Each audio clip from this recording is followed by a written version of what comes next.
ZEE5 app download করুন আর দেখুন সম্পূর্ণ এপিসোড একদম বিনামূল্যে।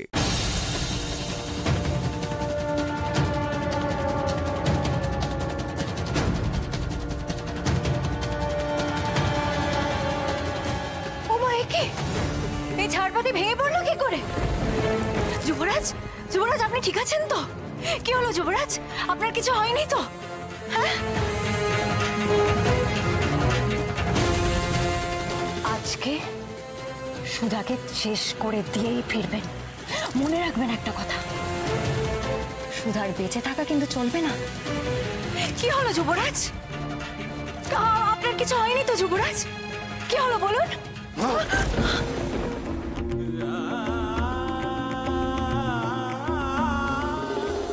আবার তুমি আমায় অপমান করলে সামন্তক।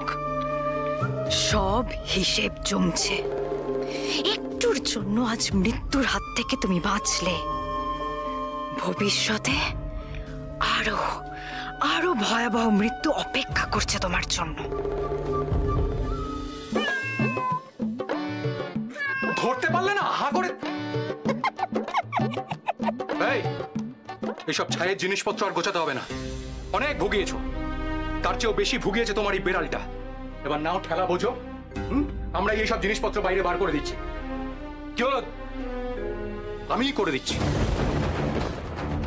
না না, এরকম করো না গো, সবকিছু যে ভেঙে যাবে।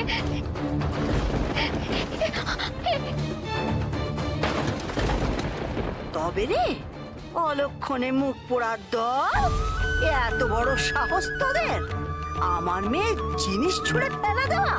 দেখ দেখ তবে কি করি আমি, দেখ কি হয় দেখ।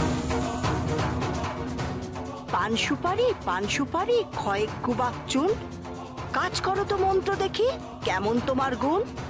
বাসন কোষণ বাক্স প্যাটরা যা আছে সব পড়ে, দুরুম করে সবাই মিলে যাও সে দিয়ে ঘরে। দেখলে তো আমাদের কথা না শুনলে কি হয়।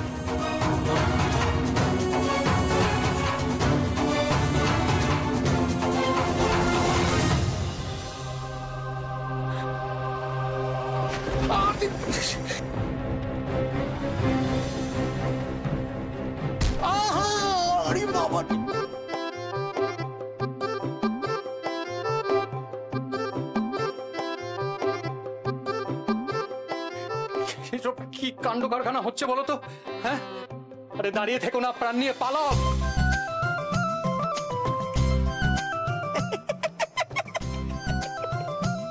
এই নির্ঘাত মায়ের কাজ।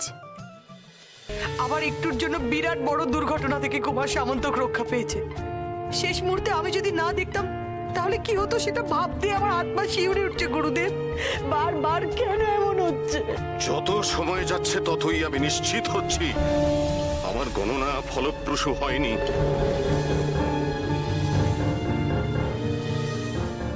আমি তো ভেবেছিলাম বিয়ের পর যুবরাজের স্ত্রী ভাগ্যে সমস্ত সমস্ত ফাঁড়া কেটে যাবে। না না, যজ্ঞে কোনো ত্রুটি হয়নি, না আপনার গণনায় কোনো ভুল হয়েছে। যুবরাজের জীবনে যা যা ফাঁড়া আসছে তার কারণ ওই মেয়েটা। ওই মেয়েটার জন্যই ওনার জীবনে এত বিপদ ঘটছে। যতক্ষণ ওই মেয়েটাকে আমি যুবরাজের জীবন থেকে চিরকালের মতো সরিয়ে ফেলবো, ততক্ষণ আমি শান্ত হব না, হব না শান্ত। শান্ত হও, শান্ত হও তুমি। এসব তুমি কি বলছো সাগরিকা? তুমি না নক্ষত্রগড়ের যুবরানী? নক্ষত্রগড়ের যুবরানীকে এমন হিংস্রতা কি শোভা পায়? এদের সামনে এতটা উত্তেজিত না হলেই ভালো হতো।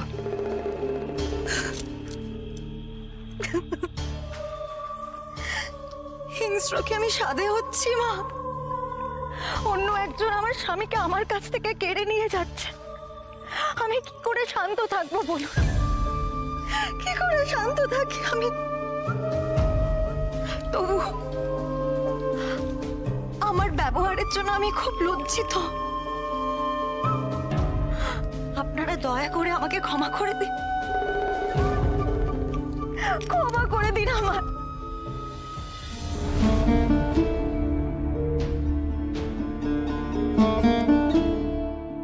সাগরিকার চোখের জলটা কেমন যেন কুম্ভীরাশ্রু মনে হলো। আর এ কি ভয়ানক হিংস্রতা! এটাই কি তবে সাগরিকার আসল চেহারা? না, ওর মধ্যে তো সামন্তকে স্ত্রী হওয়ার কোনো গুণ নেই দেখছি। বেশ হয়েছে, বলি ঠিক হয়েছে, যেমন কর্ম তেমনি ফল, বুঝলি? তুমি কেন রাজার রক্ষীদের শাস্তি দিচ্ছ বুড়িমা? ওরা তো রাজার আদেশ পালন করছে, ওদের তো কোনো দোষ নেই। অত শত আমি বুঝি না। আমার মেয়েকে কেউ কষ্ট দেবে, দুঃখ দেবে, ঘর ছাড়া করার চেষ্টা করবে, তাদের এমন অবস্থা আমি করব না, কানি চপানি খাইয়ে দেবো। আমার মেয়েকে কষ্ট দিয়ে দেখুক তো, তার ফল হাতে নাতে ভোগ করবে, হাতে নাতে। না বুড়িমা। না বলি না মানেটা কি শুনি? তুমি এরকম করো না বুড়িমা। আরে বাছা, আমার মেয়েকে কেউ কষ্ট দেবে, আমি চোখ মেলে দেখবো? মাগো, দোহাই তোমার, এই লড়াইটা আমার একার লড়াই, তাই আমাকে একাই লড়তে দাও বুড়িমা। ওই রাজার সিপাহীদের সাথে তুই একা লড়াই করবি? তাহলে হয়েছে, বলে পারবি তুই? না পারি, না পারবো। ও, না পারি না পারবো, তারপর কি করবি শুনি? এই রাজ্য ছেড়ে ভিন দেশে চলে যাবি? সেখানে গিয়ে কোথায় থাকবি, কি খাবি সে কথা তোর জানা আছে? দেখ সুধামা, আমি তোকে বলে দিচ্ছি, আমি তোকে কোথাও যেতে দেব না, তোর কোথাও যাওয়া হবে না বলে রাখলাম আমি। যেতে কি আমারও মন চায় বুড়িমা।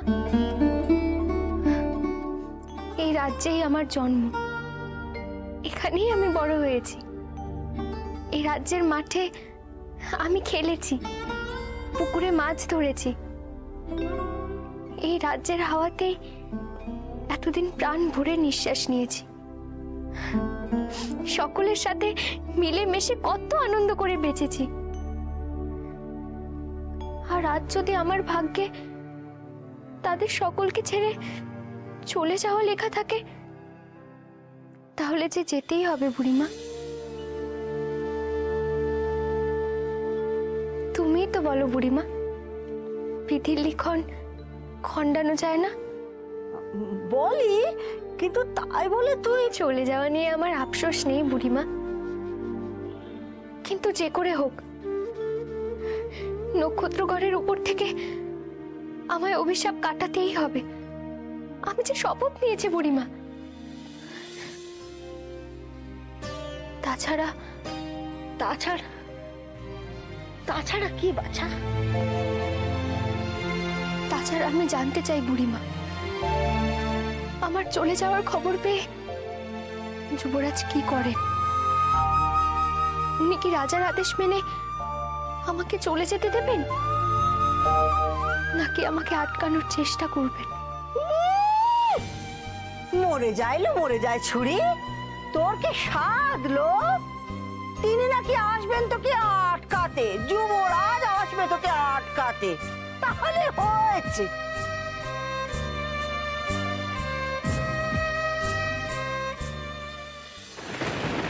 তোমাকে নিয়ে আর পারি না রাজকন্যে।